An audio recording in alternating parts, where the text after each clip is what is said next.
रहीम दास हिंदी साहित्य के एकमात्र ऐसे कवि जो मुस्लिम होते हुए भी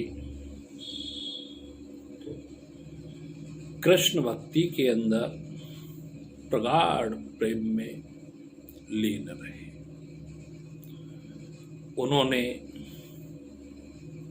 भगवान श्री कृष्ण की भक्ति में बहुत से दोहे लिखे, नीति से संबंधित भी लिखे, श्रृंगार से संबंधित भी लिखे। जैसे जो रहीम उत्तम प्रकृति का करी सुकृत कुसंग, चंदन विष व्यापे नहीं लिपटे रहत भुजंग। रहीम दास जी कहते हैं, जो अच्छे स्वभाव के मनुष्य होते हैं उनकी बुरी संगति कभी भी नहीं बिगाड़ पाती। जिस प्रकार से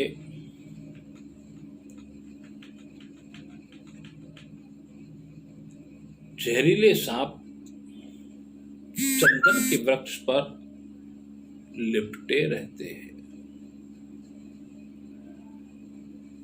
उस पर कोई जहरीला प्रभाव नहीं डाल पाते।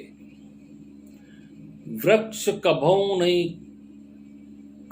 नहीं फल भके, नदी न संचे नीर, परमारथ के कारणे साधु न धरे सके। कबीरदास जी कहते हैं, वृक्ष कभी अपने फलों को नहीं खाता है, नदी कभी अपने लिए जल संचित नहीं करती है।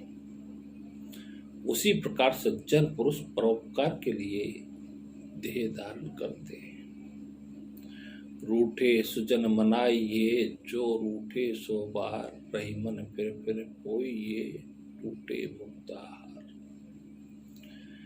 रहीम दास जी फिर कहते हैं कि यदि आपका प्रिय स्वभाव भी रूठे तो उस रूठे हुए प्रिय को मनाना चाहिए, क्योंकि यदि मोतियों की माला टूट जाए तो उन मोतियों को बार बार धागे में पिरो लेना चाहिए, क्योंकि मोतियों की माला हमेशा सभी के मन को भा जाती है, अर्थात एक सूत्र में बंध जाना चाहिए। और एक सूत्र में बंधने के बाद ही कोई कार्य होता है। खीरा सिरते काट के मलियत लोन लगाए, रहीमन करवे मुखन को चाहिए यही सजाए। खीरे का कड़वापन को दूर करने के लिए उसके ऊपरी सिरे को काटने के बाद नमक लगाकर घिसा जाता है।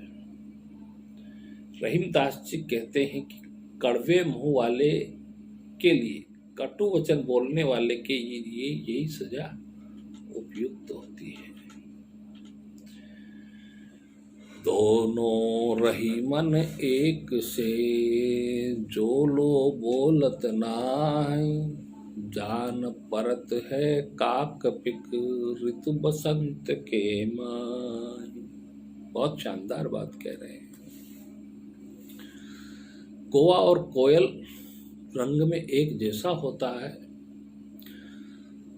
जब तक ये बोलते नहीं तब तक इनकी पहचान नहीं होती है, क्योंकि दोनों काले रंग के होते हैं। लेकिन जब बसंत ऋतु आती है तो कोयल की मधुर आवाज से दोनों का अंतर स्पष्ट हो जाता है। रही मन धागा प्रेम का, मत तोड़ो छिटकाए। टूटे से फिर ना जुड़े, जुड़े गांठ पड़ जाए।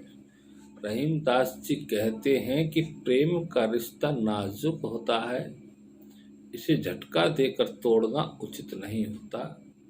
यदि प्रेम का धागा एक बार टूट जाए तो फिर इसे मिलाना कठिन होता है, और यदि मिल भी जाए तो टूटे हुए धागों के बीच में गांठ पड़ जाती है, वो हमेशा अटकती है।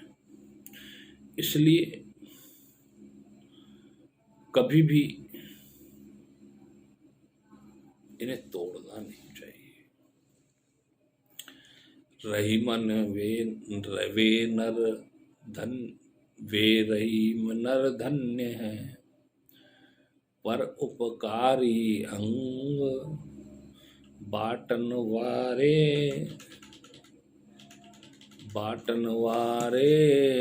को लगे।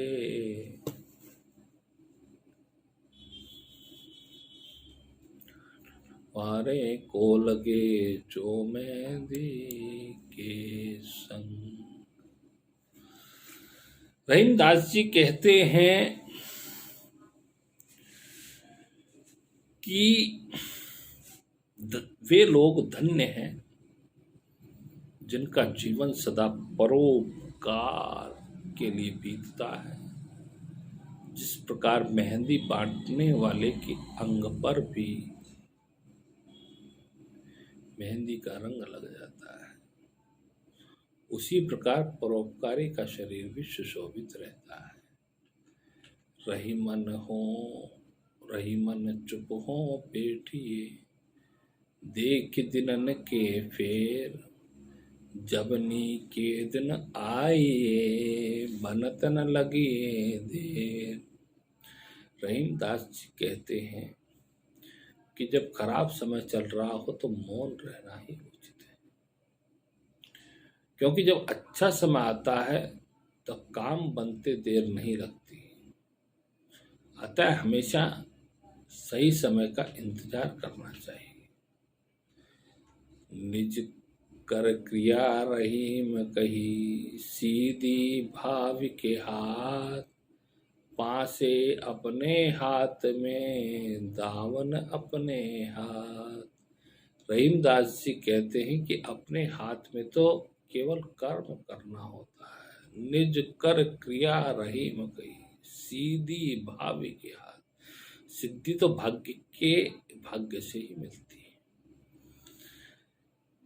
पासे अपने हाथ में, दावन अपने हाथ।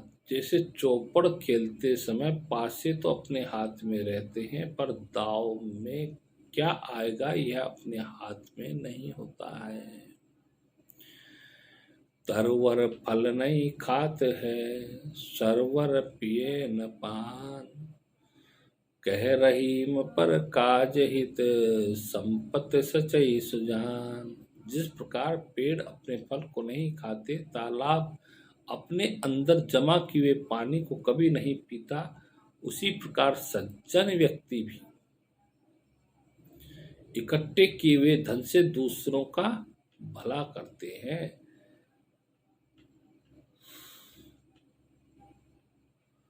रही मन ही लगाई के, देख ले किन कोय, नर को बस करिबो कहा, नारायण बस हो।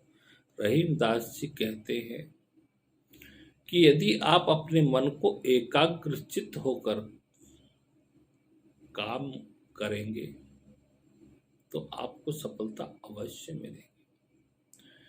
उसी प्रकार अगर मनुष्य मन से ईश्वर को चाहे तो वह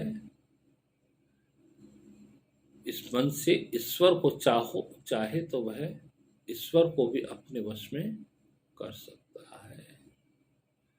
रही मन विपदा हो भली, जो थोरे दिन होय, हित अनहित या जगत में, जान परत सब कोय। रहीम दास जी कहते हैं कि यदि विपत्ति कुछ समय के लिए हो तो भी ठीक है, क्योंकि विपत्ति के समय में ही सबके विषय में जाना जा सकता और संसार में कौन हमारा हितैषी है और कौन नहीं है ये पता लगाया